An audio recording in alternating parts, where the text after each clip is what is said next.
Spider-Man, Spider-Man does whatever a spider can.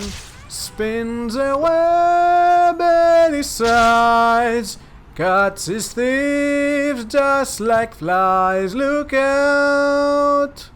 Here comes the Spider-Man.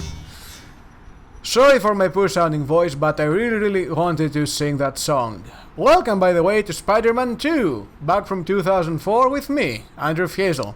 I'm really going to record this on my PS2, because I do have the equipment to record PS2 games, but unfortunately, one piece of it broke. So, fortunately for you, and unfortunately for me, you're not watching this gameplay in 480p, but in 1080p, because I was forced to download Dolphin again from the XXL days, and play the GameCube version of Spider-Man 2.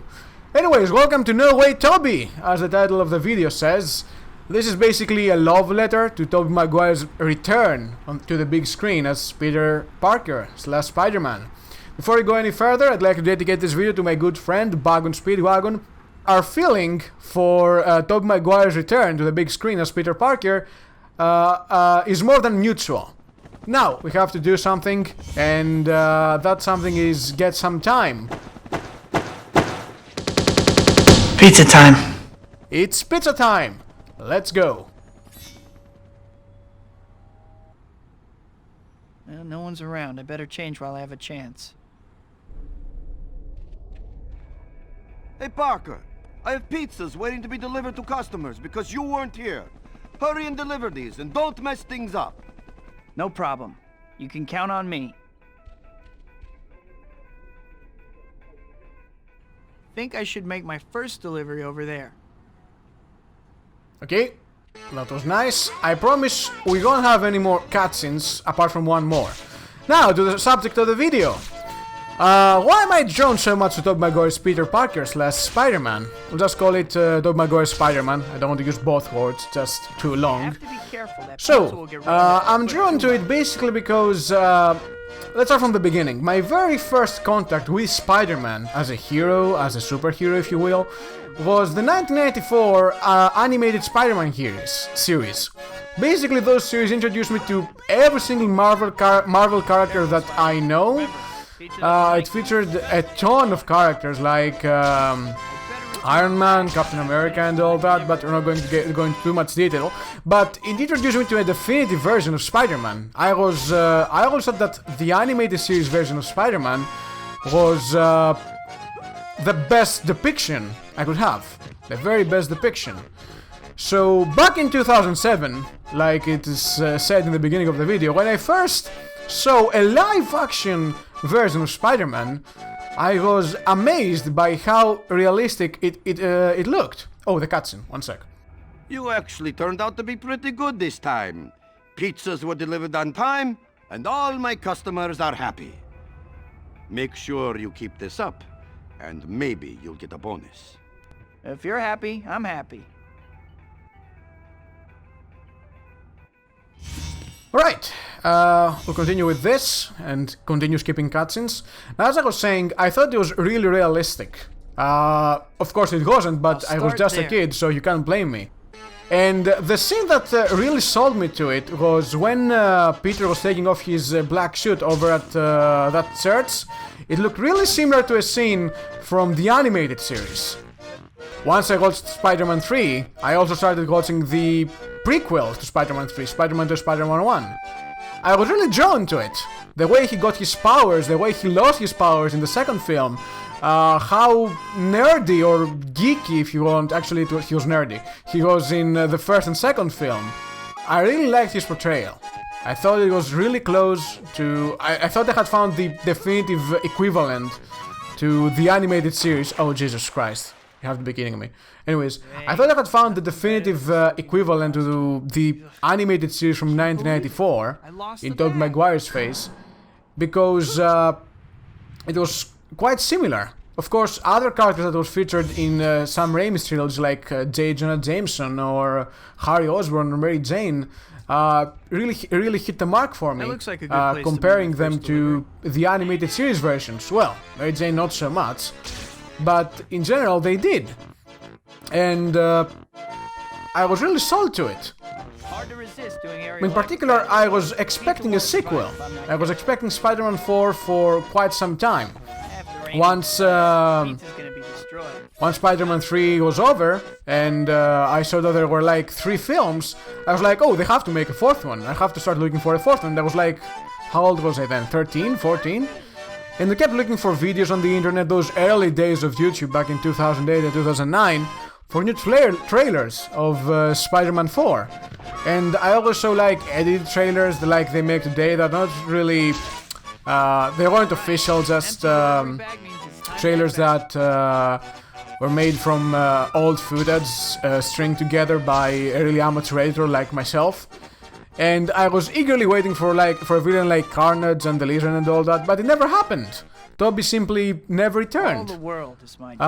Then came along Andrew Garfield with his amazing Spider-Man duology and all that, so I never saw Toby again. And I was really sad about it because he was my first ever... it was like bringing Spider-Man to our world for the very first time, you know? I mean, when you see the animated series, you know that it's not real, you know that it's a different version. Not a different version, but something that can't be real. But the way he got his powers, the way it was depicted, like the webbing coming out of his wrists, the hairs coming out of his fingers at those scenes in the first Spider-Man, they all look so real to me. I was trying to climb walls myself. I really liked how his body transformed after that spider bit him. And I really liked how he was struggling to, I don't know, get good grades at school and in university, because I was trying to get good grades at the time. I like that scene in Spider-Man 2 where he's all, you know, nerdy and all that, and studying to be better at Dr. Connor's class in physics. I really liked that. It reminded me of myself, and I'm going to become better like him. I mean, of course, I'm going to have superpowers like Spider-Man, but that wasn't really realistic, was it? What was realistic was trying to get better grades and get stronger, have some confidence in myself. And that is why he was my first hero, my childhood hero. That's why I was so connected to him. Of course, other stuff led to me admiring Hugh Jackman's Wolverine, but now I'm realizing that that's not who I am, you know? I've always preferred Spidey's character because of his no-killing policy and how he tries to solve things peacefully. I'm still trying to do better, as he says to Dr. Octavius. I'm trying to do better in all aspects of my life, and I'm really happy that I chose Tobey Maguire's Spider-Man as my childhood hero. I'm really happy about it. I'm feeling really proud about it.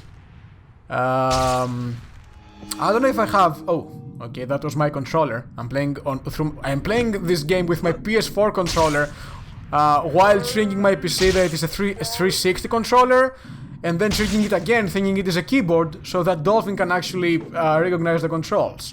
Anyways, yeah, I don't know if I can add anything else to why I fell in love with Tobey Maguire's Spider-Man back in 2007 and forward.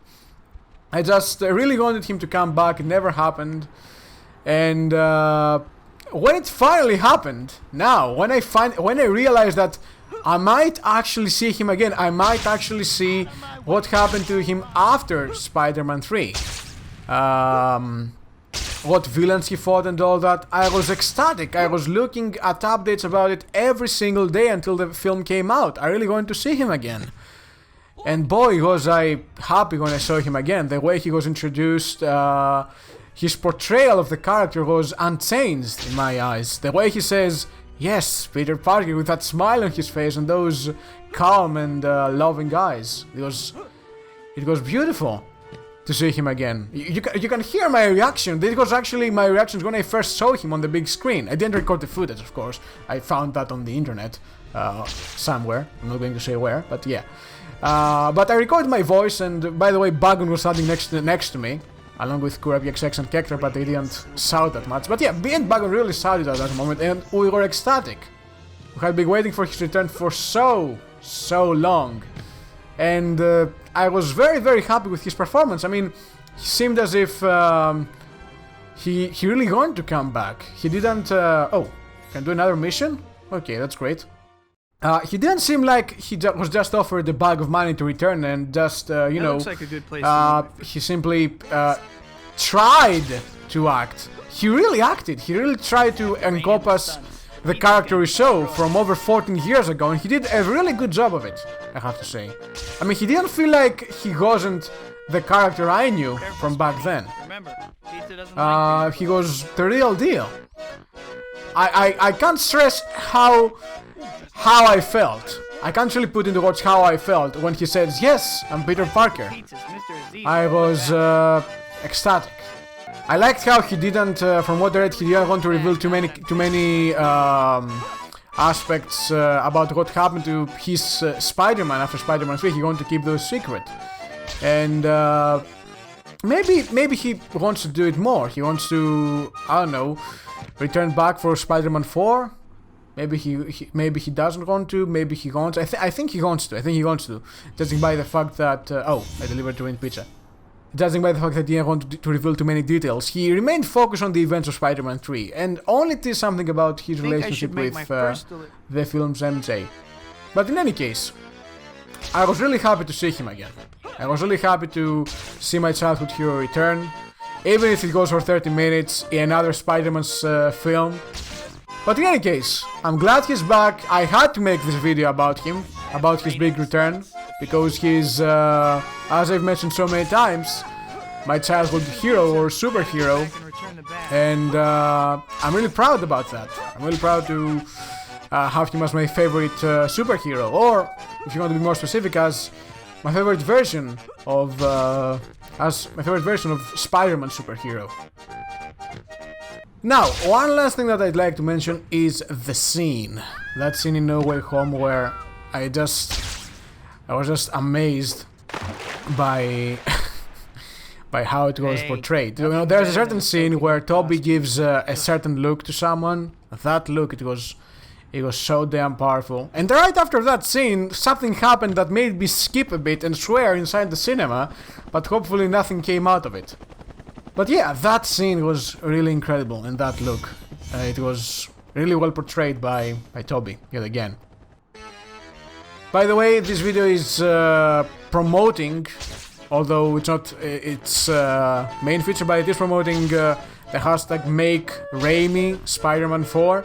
It's a petition through Twitter basically to try and persuade Sony Pictures to make a sequel for Tobey Maguire's version of Spider-Man 4, so if you want, you can comment with a tag below, or on Twitter or in other social media to, you know, make this petition stand out. And yeah, I think I'm going to end this video once I finish this pizza delivery.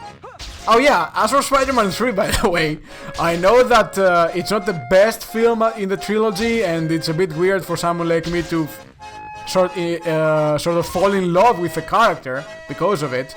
I know it was goofy, but I was a kid back then, and nowadays, even though it is weird, I do enjoy the Bully Maguire scenes, the dance and all that. I really enjoy all that, and I even try to mimic it. It's a powerful feeling, you know, and the music and all that. I really love Raimi's Spider-Man trilogy, and I really love Tobey Maguire's Spider-Man. It's the best version. So yeah, thank you all for watching, and for how they say this, enduring me talking about, mumbling about a passion of mine unrelated to most of my content and most of my, I don't know, themes. It's kind of out of the blue, this video, for my channel, but yeah, thank you for listening to my ramblings and for staying till the very end, and hopefully I'll see you all in the next one. Thank you very much. That's all from me and from Tobey Maguire Spidey. See you all soon. Hazel out.